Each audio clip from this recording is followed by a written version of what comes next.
about how your sector will evolve, which jobs will appear, which jobs will disappear, what will be your unique value proposition. Because now with digitalization, technology is going to take away lots of tasks that we were doing until now. For instance, in talent acquisition, 10 years ago, when I joined talent acquisition, we would spend lots of time in opening envelopes, reading through CVs on paper, archiving those CVs, having to read them all.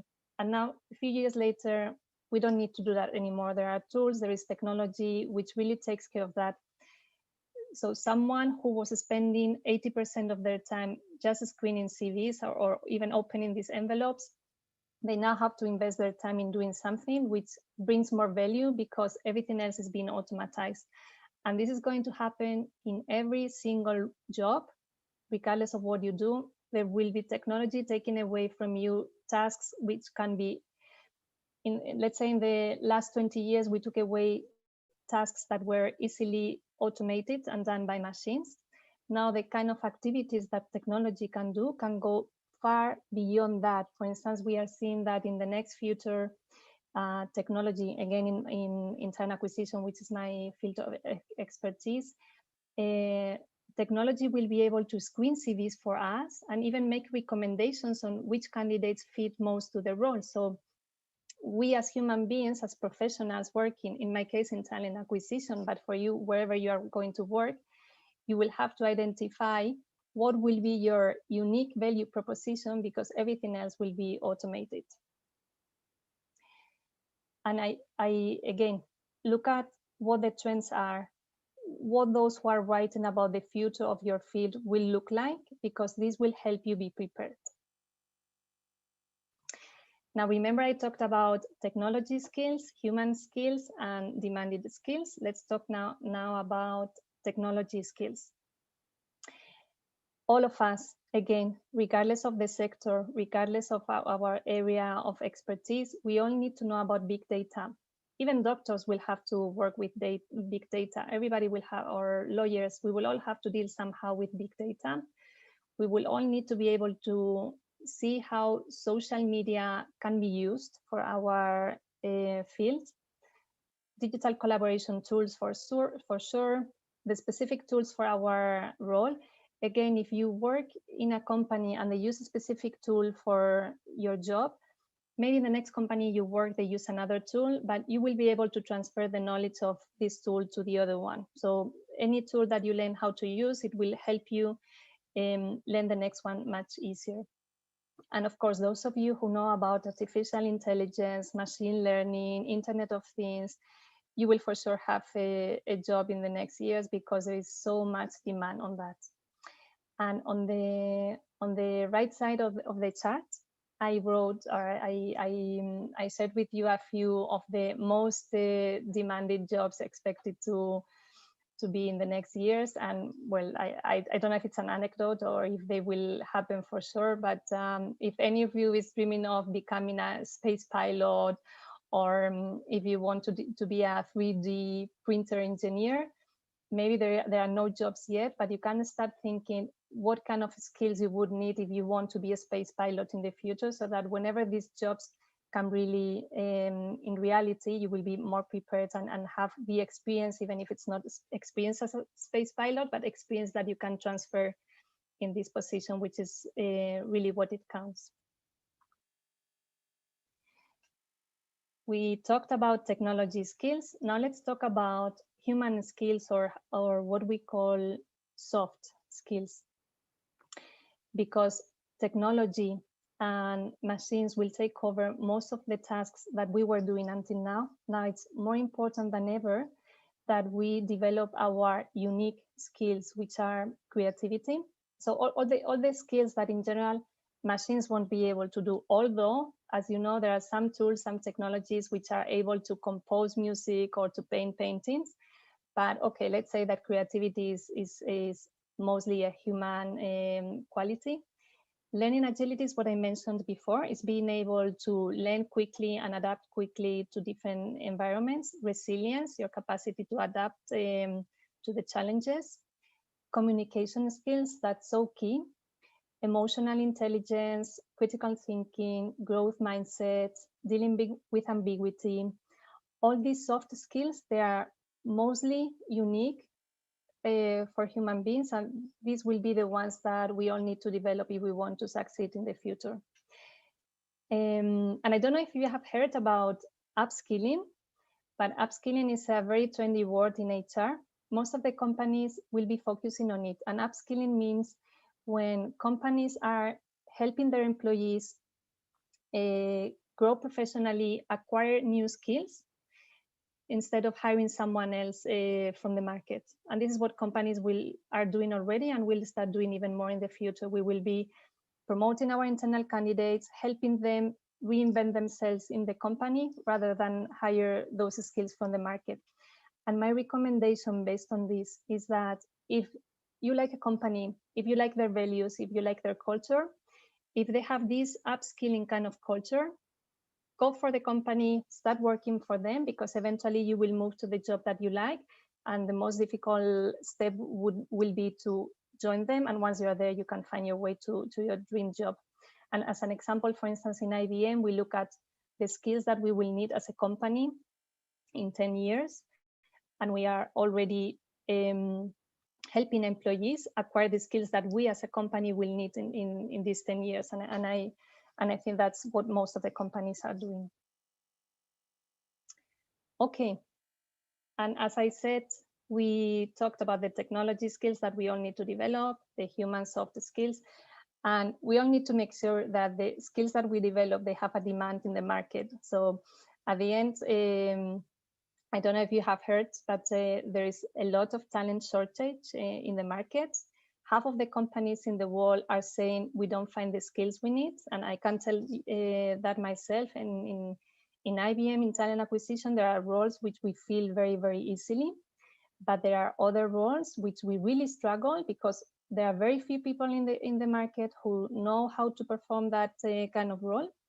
And all companies are trying to hire them, and there are not enough candidates with those skills in the market. Reflect if the skills that you have or if the skills that you would like to develop are those which will be needed, because if they are not needed, they will be very beautiful skills. They will make you happy for other purposes, but they won't help you find a job. And also related to talent shortages, I don't know if you're aware, but there are higher talent shortages in some areas, in some regions. If you want to have more chances to find jobs, maybe you want to think of going to Finland or to Hungary or to Poland or to the US, because that's where they are struggling even more to find candidates who meet the skills that they need.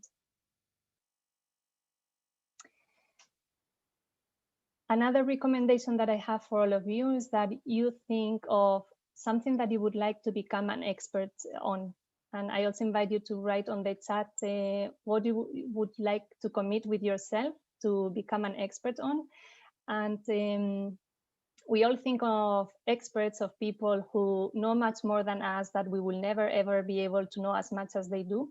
And actually what makes them different from us is that they spend a lot of time in learning about that topic. They all started from beginner. You can also start from here. Think of a topic. What do you want to become?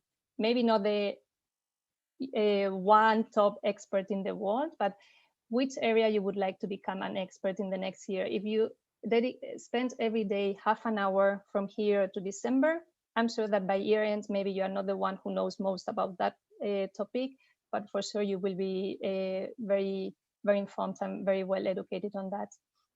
Rafa Nadal, you can imagine that maybe he has some qualities himself, but he's good because he practices a lot. And I don't know if you have read before these quotes from the golf,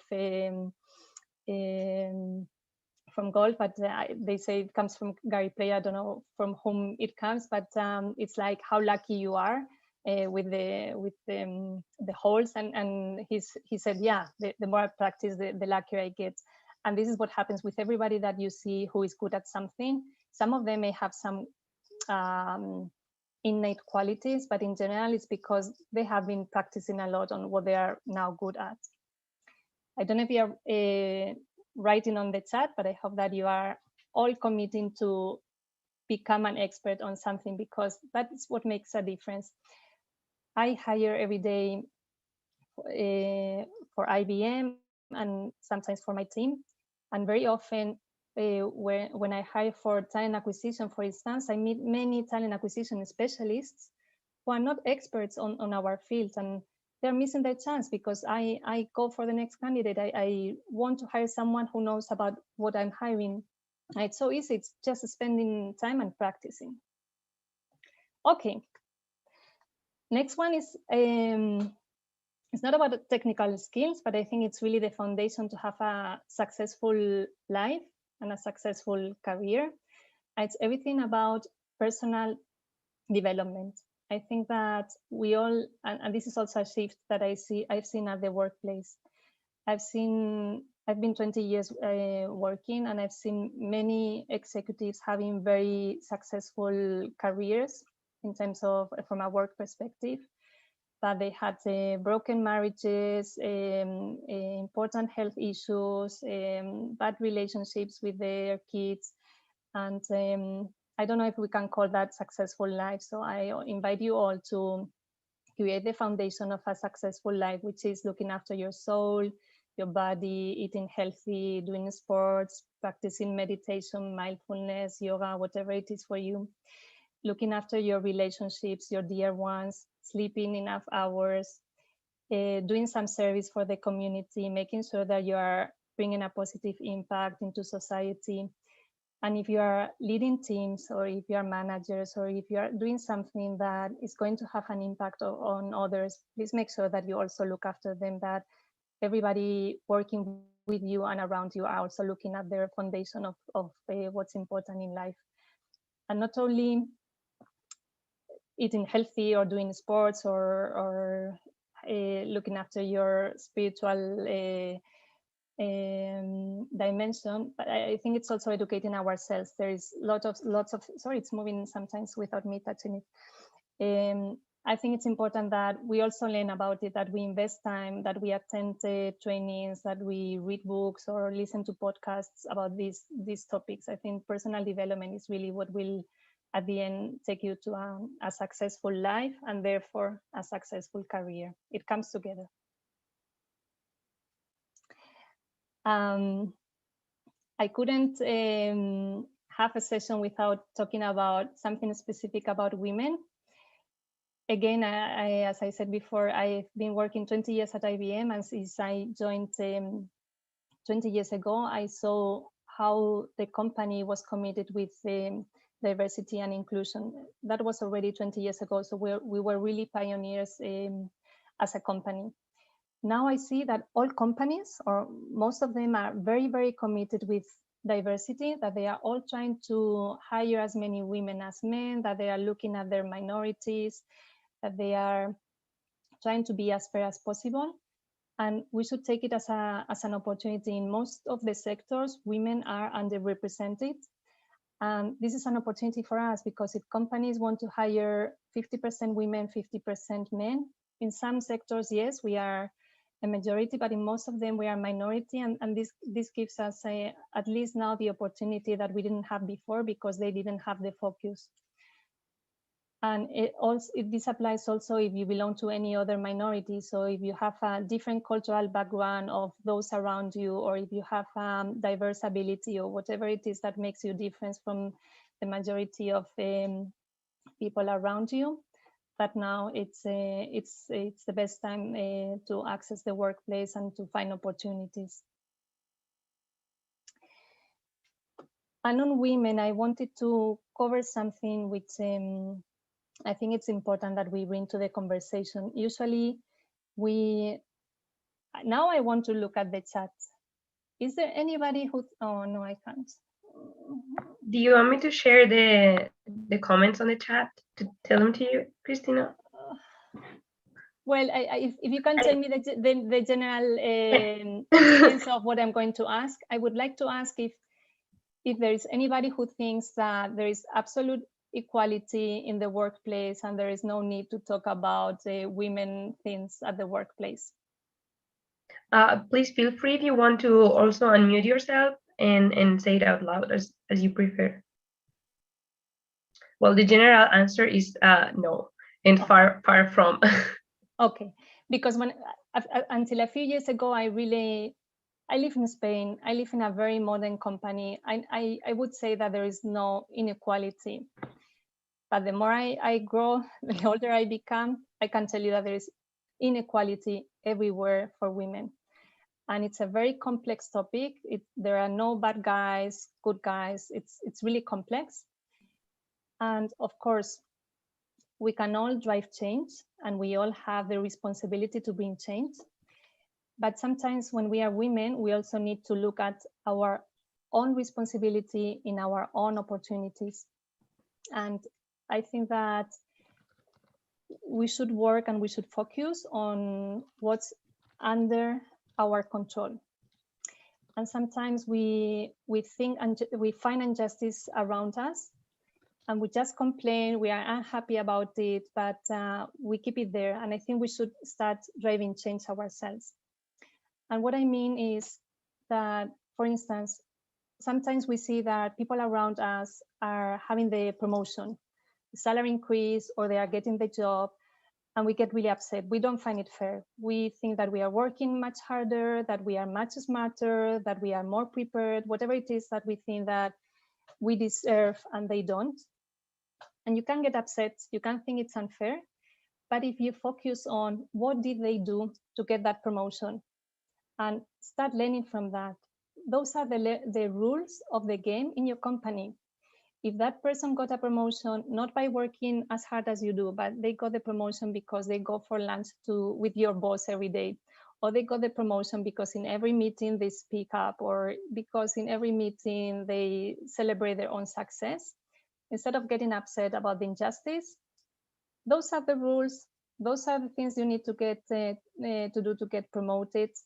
Unless they're against your values, try them. I mean, bring it under your control. These are the things that make you win. Okay, I will start demonstrating those skills or those behaviors. Another thing for women, we tend not to apply to jobs unless we feel that we meet all the requirements. We only apply if we think we meet 100% of the requirements, while men, they apply if they think that they meet 60% of the requirements.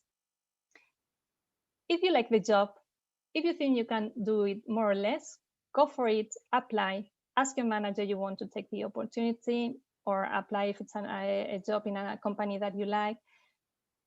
If they don't think if they think you don't fit, they will let you know, but at least you try. And we see it all the time. In talent acquisition, we have to chase women because they don't apply. And even if we chase them, we connect with them, they say, no, thank you, I'm not interested in a change. We see that more in women than in men. Be more brave. Don't have this imposter syndrome of, I don't deserve it, I don't think I will be able to do it. For sure, if they invite you to take an opportunity, they give you a job, if they give you a promotion, be sure that it's because you deserve it, and behave as such, and believe that you do deserve it. And another thing that women tend not to do especially well is looking after our network. In general, we like being with our closest friends, and we don't work on our network. And networks are so important.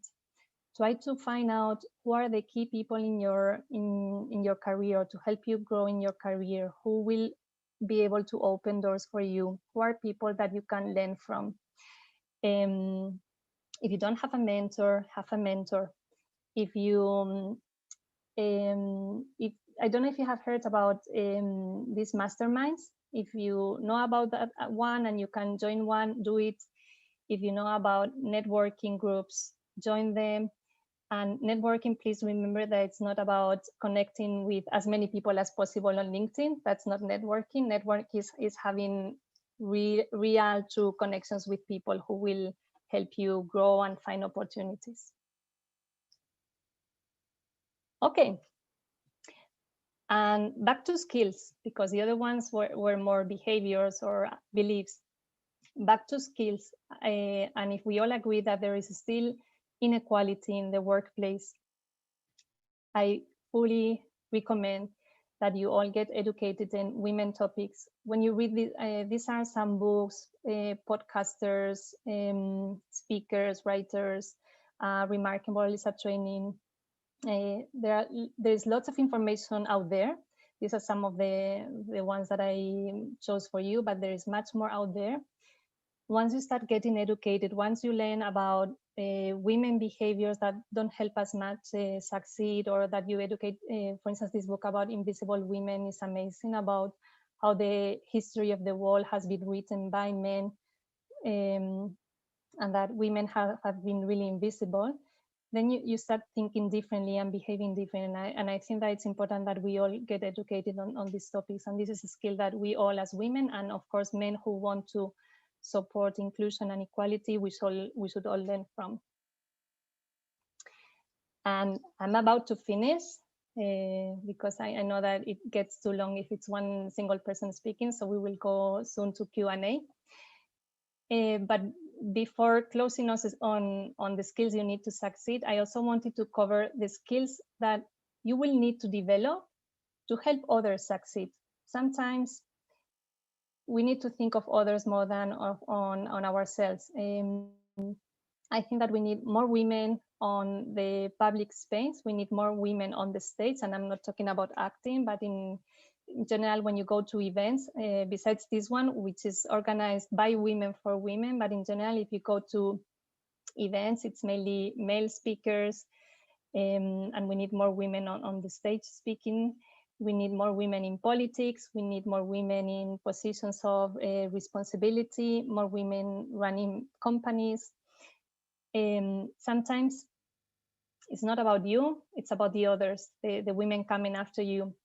Next time that maybe you get invited to do a presentation, or next time you are given an opportunity, if you are not brave enough, just think that we need more women like you in that role or in that position or on that stage, and take the challenge, because we really need to bring equality to the work, to society in general, but in the workplace.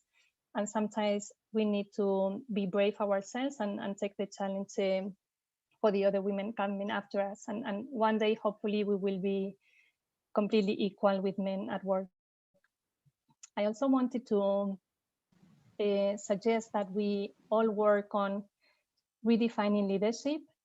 Until now, we had a very masculine definition of what leadership is. If we imagine of the ideal traditional leader some years ago, it was someone who was confident, strong, ambitious, and all these qualities that we usually associate with leadership. And the good news is that we are seeing in companies that now we are talking about other characteristics of leadership which are more typically feminine. I'm not saying that all men are masculine, all women are feminine. I'm saying that we need to find a balance between masculine and feminine qualities. And we need to see more leaders being able to show vulnerability. Leaders with this servant leadership approach, which is I'm here to help you and not to tell you what to do. Leaders being more empathetic. In IBM again, last year, I think 1 year ago exactly, a few months before COVID, we hired our talent acquisition worldwide leader, and she's the best leader we could have ever had, because she's really, really feminine in her style, and her top priority was to make sure that we were all doing well. So she was the entire year, especially at the very beginning. Now we all kind of got used to, but at the very beginning, she was really just looking after us, after everybody working from home, that we were all safe, that we were all doing well, that we could cope with our kids at home and so on. And that's a very feminine quality. And I think that we were very lucky to have her as a leader. And she was also, of course, looking a lot after the candidate experience and all those people who were insecure or worried about their jobs, if we were going to cancel our offers and things like that. So she was really looking after their experience and making sure that they knew that they would have a job at IBM and that we would be looking after them. And if you become leaders, then my request is that you help us change this definition of leadership, and that next time that you have someone in front of you who is maybe not the typical model of what we have understood by leadership for so many years, that you value their qualities in a more holistic way. I've seen that very often in companies, we choose for the promotion or we give the opportunity to someone who has these other qualities. And when someone cries in a meeting, we see them as weak and not able to do the job. And crying when it makes sense, it's a sign of being vulnerable, and being vulnerable is a sign of being mature and being able to manage your emotions and being open about them and be aware of them. So please, when you come to positions of influence, make sure that you are also driving change with your own behavior. And finally, if I had to summarize the whole presentation of the only thing that you need to success in life is attitude. I don't know if you have heard about Victor Coopers. He's in Spain. He speaks mainly in Spanish. I haven't heard him in English, but he says that our value as professionals is the addition of knowledge and skills, but what multiplies, what changes everything is attitude. And I can really confirm that that's true. I've seen people who don't even have the skills, don't know how to do the job, but they have this great attitude that helps them get the job or helps them succeed. If I can give you one single advice, always have a positive attitude. Go to your meetings, show up, speak, contribute, volunteer, smile, say thank you, be kind, because that's really what will take you to success. And this is all from my side. If you want to connect with me, I'm on LinkedIn. If you want to apply for a great company, we welcome you at IBM. And you can also find more about my values on ebbf.com. And now I think we can open for Q&A if you wish. Let me stop sharing so that I see the faces and the... Yeah. Thank you, Christina. Yeah, if you want to read the chat, if not, we can also I can read it. We can also jump with questions. Yeah, if anyone have questions, feel free to either write them in the chat or raise your hand and speak out loud. Very loud.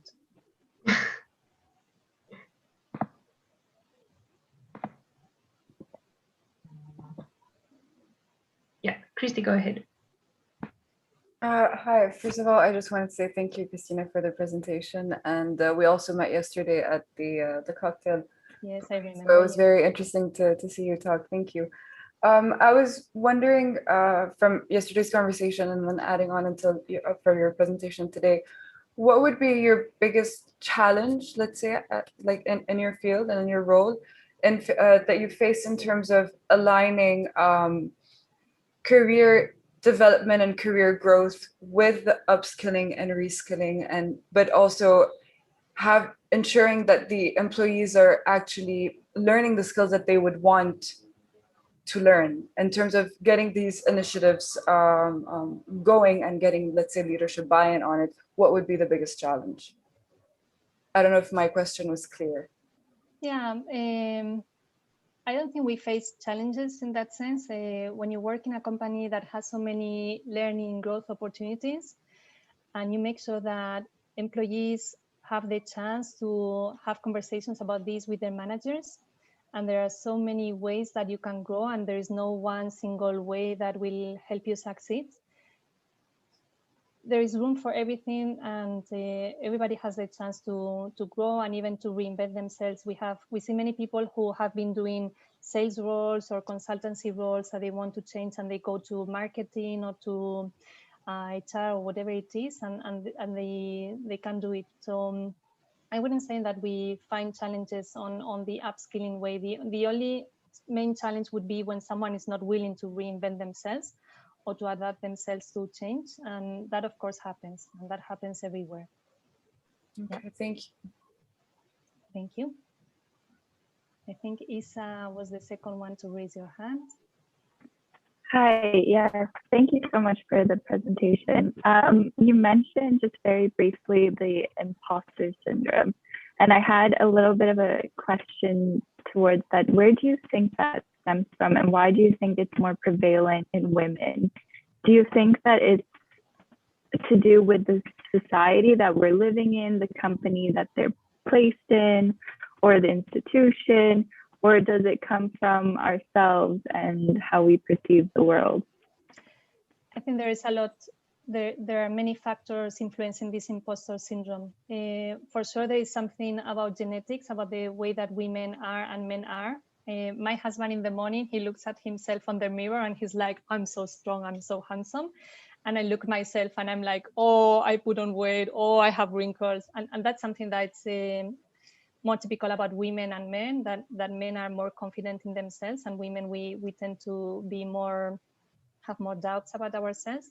But I think it's also about society. Remember the video that we played at the beginning? Someone was commenting on the chat like, why do we have to meet all these criteria, right? And I think that there are so many expectations in society, and I haven't covered that in the talk because of course it wasn't the topic, but in order to be successful, it seems that you need to be a mother, and you need to marry young, and you need to look young, and you need to be successful at work. We don't ask all these things from men, right? So it's also something about society. But I always focus on my own behavior. So I'm responsible for my own imposter syndrome. And what I decided some years ago, I was lucky because I was given one chance by someone who made me believe in myself.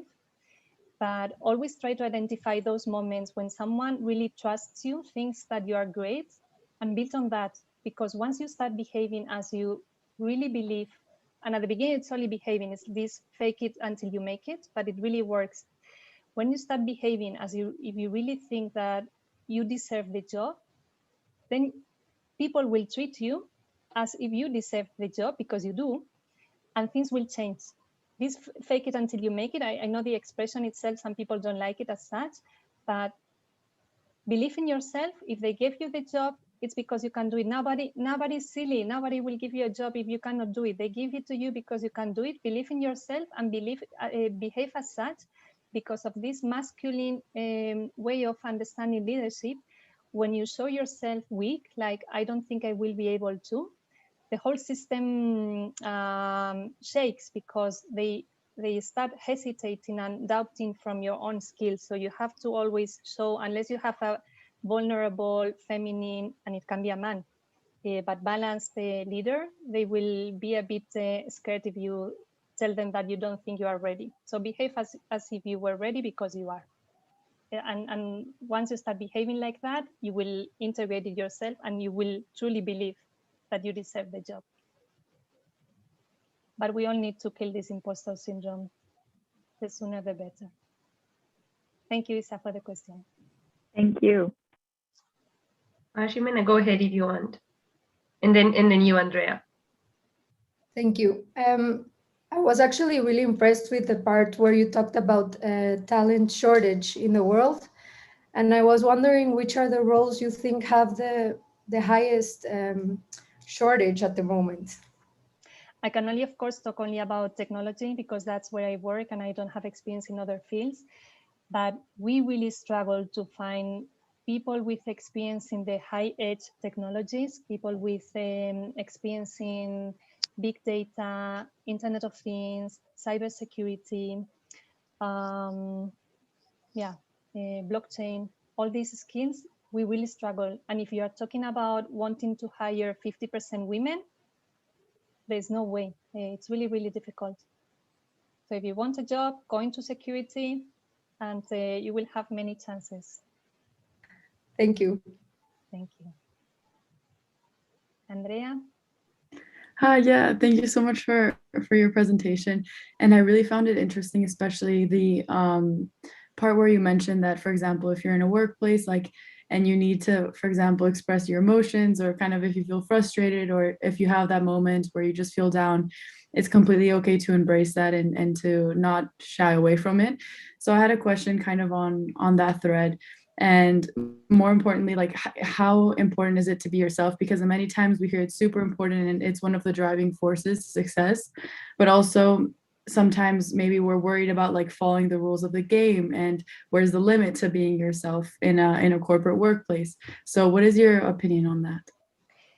I think we need to be smart, and I learned that because once I let myself run by this imposter syndrome, and I was open to someone in my company, and this person didn't know how to manage vulnerability. So I learned that I will never ever show my emotions or how I feel about myself in front of someone at work who is not able to cope with that. So I'm not suggesting that you show your emotions so that you are truly yourselves if you are not willing to take the risk that it may bring with it. So now I choose with whom I'm open, honest, I'm truly myself. And when I talked about being agents of change, now that I'm a leader and that I lead an organization and that I can influence others, now it's when I can be myself, because I'm now in a position where I'm more or less safe. So maybe you need to wait until you decide to be completely yourself or show your emotions if you don't want to risk your job or your position or your how you are perceived at work. But once you know, or if you are lucky to have a manager who is open to emotions and to vulnerability, then yeah, be yourself. But I know that at the moment, not everybody is able and okay to digest those things. Thank you so much. It's a pity, but it's a reality. Thank you, Andrea. Ximena, you have another question, or you kept your hand up because you are not using your physical hand, so it's not tiring, right? Ah. Sorry, I don't have another question. Okay. Oh, go Isa. I always have a lot of questions. I'm sorry, guys. Making it interactive. But one of the quotes that kind of came to mind when you were talking, especially regarding like having women in leadership, is one of my favorite quotes from Ruth Bader Ginsburg. And this is loosely quoted because I don't have it in front of me, but she's essentially saying that we will only ever reach gender equality once we have the full Supreme Court being only women. And that whenever she answers that, people are shocked. But then her reply is, but we've always seen throughout history that it has only ever been men. So do you agree with this statement, or do you think that we can go back to just aiming for a 50-50? I think equality is about finding the balance. So I don't think it's about women being the majority. I think it's finding the balance between men and women, and not only men and women, but female and male characteristics or qualities, because nowadays we have many women in power positions who have mostly male qualities, and that's not what we need. What we need is a balance between both. What we need is that one day we don't see on the news like a big news that there is a new first female president in America. Whenever that's not a news, then we will have achieved equality. But equality is really integrating everybody and all the dimensions of the human being, the feminine and the quality, and not one of the genders being predominant. So I think it's a provocative quote, but I think that the ideal state would be equality and integration. Thank you. I agree with you. Mm-hmm. Okay, does anyone else, we have a couple more minutes. Does anyone want to share another question? Okay, go Liliana. So that's probably more generic, but I have been viewing some things in regards to negotiation and all these kind of things, that women tend to negotiate less and all this kind of, all the stories that we know. But I think the finding that shocked me the more, and I would like to ask mostly from your experience, if you've witnessed it as well, is that usually when women tend to criticize, to evaluate, I would say, other people, they're more critical than men, both to other women and then men. So I feel like sometimes they sabotage themselves, or others' potentials. Do you feel like that might be true? Do you feel like we did more also when we evaluate other people than men are? Yeah, we are very critical with ourselves, and we are very critical with other women. I always remember when we have had male and female CEOs in my company. And when the CEO male does a presentation, we only comment on the contents of his speech. But when it's a woman CEO, we comment on how she's dressing, how her hair looks like, her makeup looks like, and so on. And it's mainly women, the ones who we are making these comments, and it's us. So yes, we are tough on ourselves and we are tough on others. And thank you for bringing this up, because I think this is one of the things that we as women should change. We should stop talking about how other women look and how other women are dressed or how they use their makeup, because we don't do that with men, and that it's not helping the woman you're talking about, and it's not helping ourselves as women. So very well brought. And on the other thing that you mentioned on women asking less, yes, we ask less. And that's why, as I said, the whole topic is very complex. So I'm not going to cover all the reasons why women earn less. But one of the many reasons is because we ask less. I've managed men and women, and men, they think they deserve the job, the salary, the promotion, everything, and they come and ask for it. And women, they think that because they work hard, they will get a salary promotion, and it doesn't happen like that. So they tend to have higher increases, yes, because they ask more for it, but of course, because traditionally in society, we think that the man is the breadwinner of the family, and because if someone has to look after the kids, it's the woman who leaves early the office because she's going to pick up the kids, and the man is the one who is showing more committed because he's staying longer. And again, this doesn't reflect on men and on women, but yeah, as a conclusion and advice for you, always ask when you think you deserve. Don't expect that someone will realize that you deserve a salary increase or a promotion. Go and ask for it. Ask kindly, and ask for it. Well, thank you all so much. Thank you, Christina. I think it was super interesting. I really, really enjoyed it. Now I'm going to send the link for the next panel. It will be how companies are bridging the skill gap. So make sure to join. It will be super interesting. You can also watch it on YouTube, but I think it's always best to be on Zoom and be able to ask questions. Thank you all again for being here, and thank you also, Christina. It was very, very nice having you here. Thank you for inviting me, and thank you for the questions. It was a pleasure. Goodbye. Thank you. Bye. Thank you so much. Bye.